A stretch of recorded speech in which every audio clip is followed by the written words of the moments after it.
সালামুন আলাইকুম বন্ধুরা। আমরা প্রত্যেক জুম্মায় আমাদের মসজিদগুলোতে একটি খুতবা সবসময় শুনি, আর তা হল হাসরের মাঠে সুপারিশ করার ক্ষমতা পাবেন শুধুমাত্র নবী মুহাম্মদ। শুধু তাই নয়, বরং তিনি আল্লাহর ডান পাশে বসবেন, আমাদের জন্য সুপারিশ করবেন এবং আমাদের গুনাহ মাফ করিয়ে জান্নাতে নিয়ে যাবেন। চলুন কথা না বাড়িয়ে সরাসরি মূল আলোচনায় যাওয়া যাক। আর চ্যানেলে নতুন হলে সাবস্ক্রাইব করুন, কারণ আমরা সত্যকে উন্মোচন করি।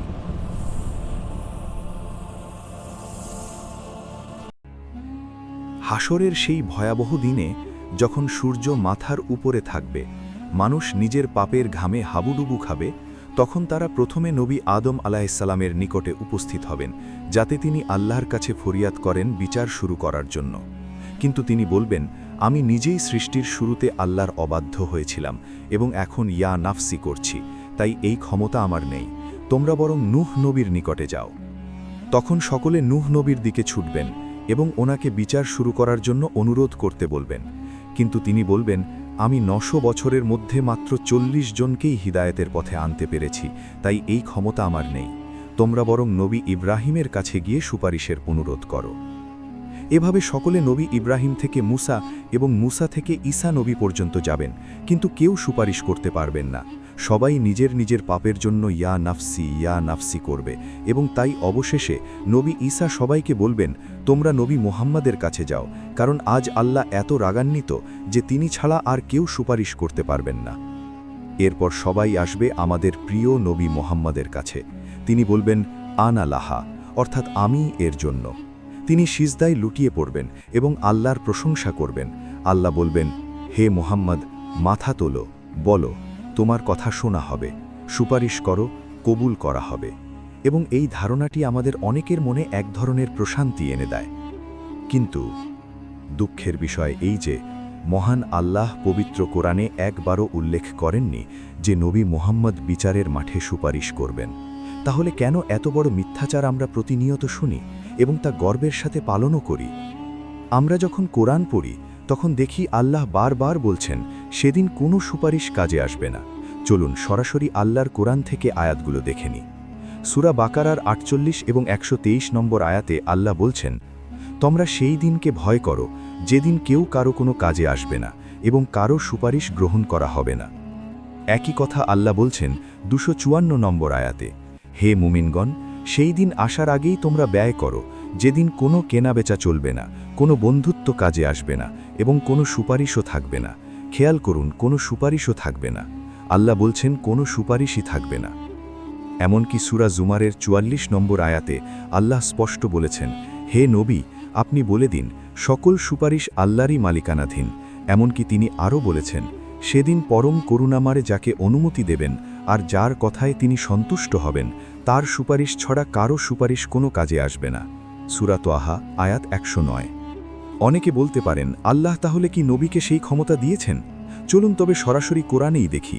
পবিত্র কোরআনে আল্লাহ নবীকে উদ্দেশ্য করে বলতে বলেছেন, বলুন, আমি কোনো নতুন রসুল নই।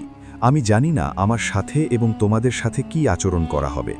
আমি কেবল তাই অনুসরণ করি যা আমার কাছে ওহী পাঠানো হয়। আমি তো কেবল একজন স্পষ্ট সতর্ককারী। সূরা আহকাফ আয়াত 9। যেখানে আল্লাহ নবীকে বলতে বলছেন যে তিনি জানেন না তার নিজের সাথেই কি আচরণ করা হবে, সেখানে আমরা কিভাবে নিশ্চিত হই যে তিনি আমাদের সবাইকে সুপারিশ করে জান্নাতে নিয়ে যাবেন? কখনোই ভাববেন না যে আমরা নবীকে খাটো করছি, বরং আমরা তাই বলছি যা কোরআন বলছে।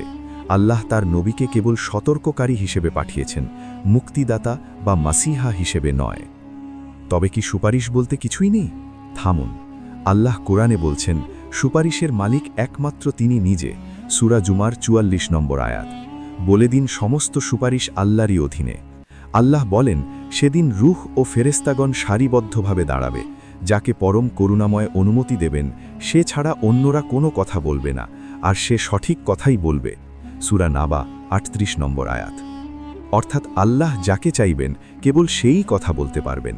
এটি নবীর কোনো ব্যক্তিগত পাওয়ার বা ক্ষমতা নয়। এমনকি ফেরেশতারাও কথা বলতে পারবেন না যতক্ষণ আল্লাহ অনুমতি দেন। আল্লাহ আরও বলছেন, তিনি প্রত্যেক নবীকে তাদের উম্মতের জন্য সাক্ষী হিসাবে দাঁড় করাবেন। সূরা নিসার 41 নম্বর আয়াতে আল্লাহ বলেন, তখন কেমন অবস্থা হবে যখন আমি প্রত্যেক উম্মত থেকে একজন সাক্ষী উপস্থিত করব এবং আপনাকে তাদের বিরুদ্ধে সাক্ষী হিসাবে উপস্থিত করব। চিন্তা করুন, নবী আসবেন সাক্ষী হিসাবে আপনার আমলনামার সত্যতা যাচাই করতে। এমনকি নবী অভিযোগ করবেন যে তার জাতি কোরআনকে বর্জন করেছিল, আর রাসূল বলবে, হে আমার রব, নিশ্চয়ই আমার কওম এ কোরআনকে পরিত্যাজ্য গণ্য করেছে। সূরা ফুরকন আয়াত ৩০। যে নবী নিজেই অভিযোগকারী, তিনি সেদিন সুপারিশকারী হবেন কোন যুক্তিতে? পরিশেষে একটি মৌলিক প্রশ্ন। অনেকে বলেন হাদিস হলো কোরআনের ব্যাখ্যা, কিন্তু প্রশ্ন হলো, যে বিষয়টি কোরআনেই নেই সেই বিষয়টি হাদিসে ব্যাখ্যার নামে এলো কিভাবে? আল্লাহ কি ভুলে গিয়েছিলেন কোরআনে সুপারিশের এই মহাপ্রলয়ঙ্কারী বর্ণনাটি উল্লেখ করতে? নাউজুবিল্লাহ। আল্লাহ সূরা আনআমের ৩৮ নম্বর আয়াতে বলেছেন, আমি এই কিতাবে কোনো কিছুই বাদ দিইনি। যারা বলেন যে আল্লাহ কোরআনে সব উল্লেখ করেননি বা কোরআন অসম্পূর্ণ, মূলত তারাই এসব মনগড়া গল্পের জন্ম দেয় এবং রাসূল তাদের বিরুদ্ধেই এই সাক্ষী দেবেন। বন্ধুরা, আমরা কেবল সুপারিশের মিথ্যে আশায় থেকে যদি কোরআন এবং সঠিক আমল থেকে দূরে সরে যাই, তাহলে সেই দিনটি হবে আমাদের জন্য চরম আফসোসের।